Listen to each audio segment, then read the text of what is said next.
here you go, Julie. I'm trying to open this pen up. Come on. Well, it is a cold one. It is 6 degrees out. We have a 20-mile-an-hour wind.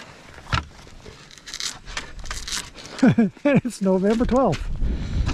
A little bit cold for this time of year. Start over here? Yeah, I think so.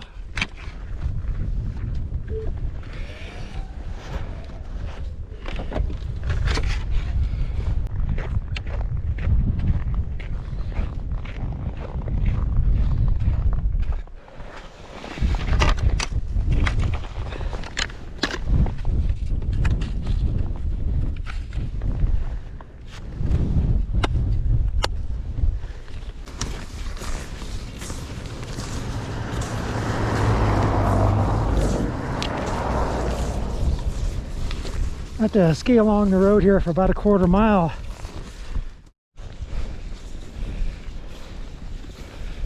Well, for those of you who ever look at the Wyoming Highway Department webcam, here's the infamous stop sign, and these are marked off in 1-foot increments.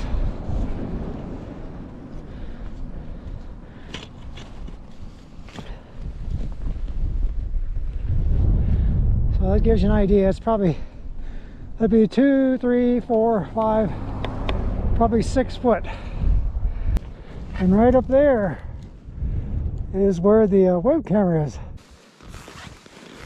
Well, this fresh snow and cold temperatures bode well for a nice early ski season here in Wyoming.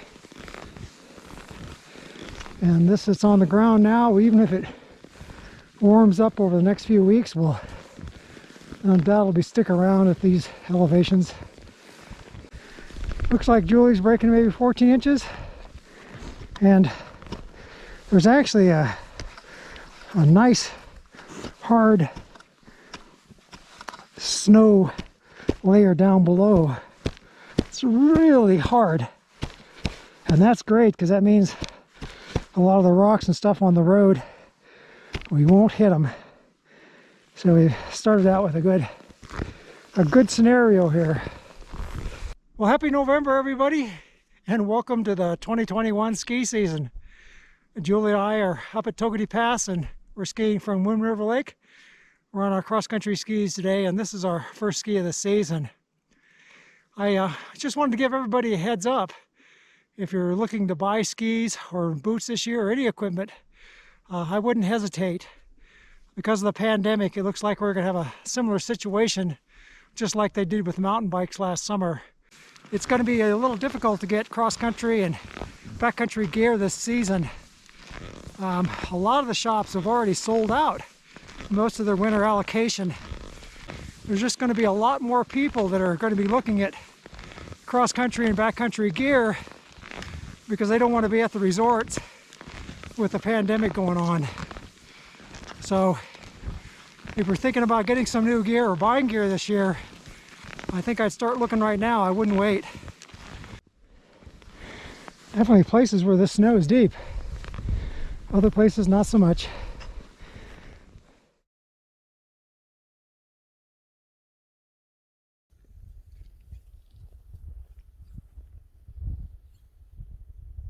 So we have deep snow and not so fat skis. These are the Traverse 78, so we won't be able to stay on top of this snow. It'll tend to slow us down quite a bit, but we might be able to carve a couple turns. Let's reduce the poles here.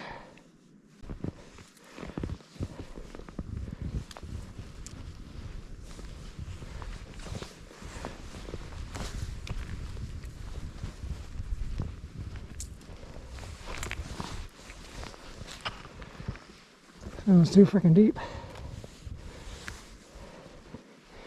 Too deep for turns today.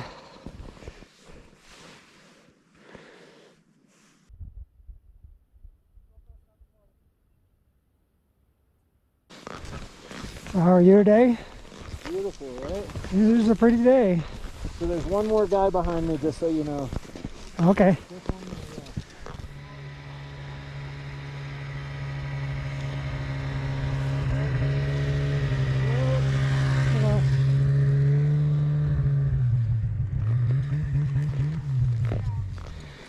Well, it is Togwotee Pass, and it is like the #1 spot for snowmobilers. So if you come up here, you just got to expect that's going to happen.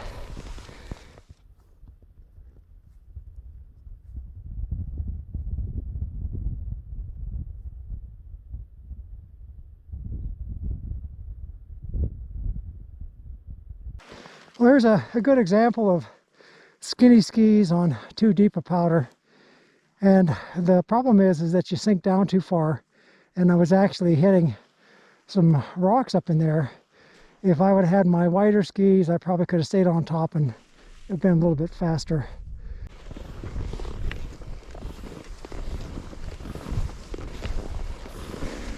This is a little picnic area they have up by Wind River Lake. It's a real pretty little spot. Just gorgeous today. The ice would be a little bit too thin to trust it this early in the season. It really has been a strange summer, and it looks like this pandemic is going to be around with us for a while.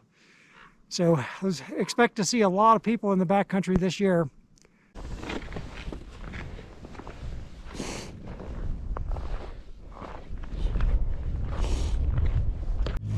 You can tell it's still early in the season because we get these mud balls on the bottom of the ski poles. That's because the ground, even underneath all the snow, isn't quite frozen yet.